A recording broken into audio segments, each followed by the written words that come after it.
মুফতি গিয়াসউদ্দিন আত-তাহেরি, আপনাকে আমি বলতে চাই, কেন আপনি আলেমদের পিছনে লেগেছেন? কেন? আলেমরা শততা বিভক্ত। আলেমরা এই আলেম এক কথা বলে, এই আলেম আর এক কথা বলে। আলেমরা ছোটখাটো বিষয় নিয়ে আজকে আলেমদের মাঝে মতভেদ তৈরি হয়ে গেছে। সাধারণ মানুষরা আজকে বিভ্রান্তের মধ্যে পড়ে গিয়েছে, আমরা যাব কোথায়? এই আলেমরা কাদা সরাসরি এক আলেম আর এক আলেমের মাহফিলে বলে যে শায়েখ আহমদুল্লাহর গালে গালে জুতা মারো তালে তালে। তার কারণ শায়েখ আহমদুল্লাহ হাফিজাহুল্লাহ তিনি বলেছিলেন যে আল্লাহ রসুল 40 বছর বয়সে নবী হয়েছেন। উনি এটাই মিন করেছেন যে 40 বছর বয়সে তিনি নবুয়ত পেয়েছেন। এই কথাটা স্লিপ অফ টাং হতে পারে, ভুল হতে পারে। এই জন্য কি কোনো আলেম তার মাহফিলে আর একজন আলেমের মুখে জুতা মারো গালে গালে, এটা কি কোনো আলেমের মাহফিলে বলতে পারে? সকলকে বলতে হবে, বলতে পারে? বলতে পারে না। কিন্তু আপনারা কি করতেছেন? নবী তো আল্লাহ তাআলা যখন পৃথিবী সৃষ্টি করেছেন তখন থেকে তিনি এখন পর্যন্ত নবী কথা বলেন, ঠিক কিনা? আমার নবী তো সর্বশ্রেষ্ঠ নবী, কিন্তু নবুয়ত পেয়েছেন 40 বছর বয়সে।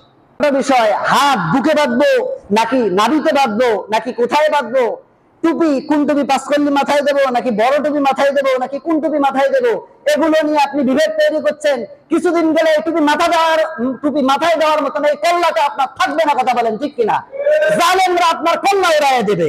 হাত যে বুকে বাঁধবেন, হাত আর আস্ত রাখবে না, হাত বেরি দিয়ে আপনাকে জেলের মধ্যে প্রবেশ করাই দিবে, কথা বলেন ঠিক কিনা? এই বিরামের ঝুলে আপনারা এক কাতারে এক প্ল্যাটফর্মে যতদিন পর্যন্ত আসতে পারেন নাই, ততদিন পর্যন্ত এই বাংলার আলেম সমাজের উপরে জুলুম কোনোদিন বন্ধ হবে না, কথা বলেন ঠিক কিনা? মুফতি গিয়াসউদ্দিন আত-তাহেরি, আপনাকে আমি বলতে চাই, কেন আপনি আলেমদের পিছনে লেগেছেন? কেন আপনি নবীর আশেক বলে দাবি করেন? ঠিক আছে, শুধু মিলাদ পড়া, দরুদ পড়া, নবীর শানে গজল বলা, এটা শুধু আশেকি নয়, রাসূলুল্লাহর সুন্নতকে সমাজে বাস্তবায়ন করা, এটাই হচ্ছে সবচেয়ে বড় আশেক, কথা বলেন ঠিক কিনা?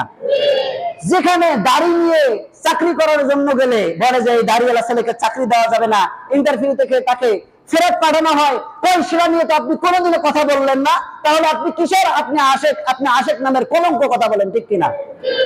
হয় আপনি জালেমদের দালাল, না হলে ইসলাম আপনি বোঝেন নাই।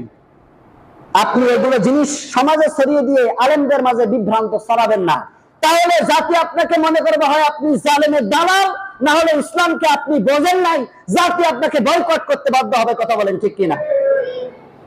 আজকে কিছু কিছু মানুষ মারা গেলে সবাই আলহামদুলিল্লাহ বলে, কি বলে? কথা বলেন না কেন? এমন জীবন করিও গঠন, মরিলে হাসিবে তুমি কাঁদিবে ভুবন। আর এমন জীবন করেছো গঠন, মরিয়া কাঁদিলা তুমি হাসিলে ভুবন, কথা বলেন ঠিক কিনা?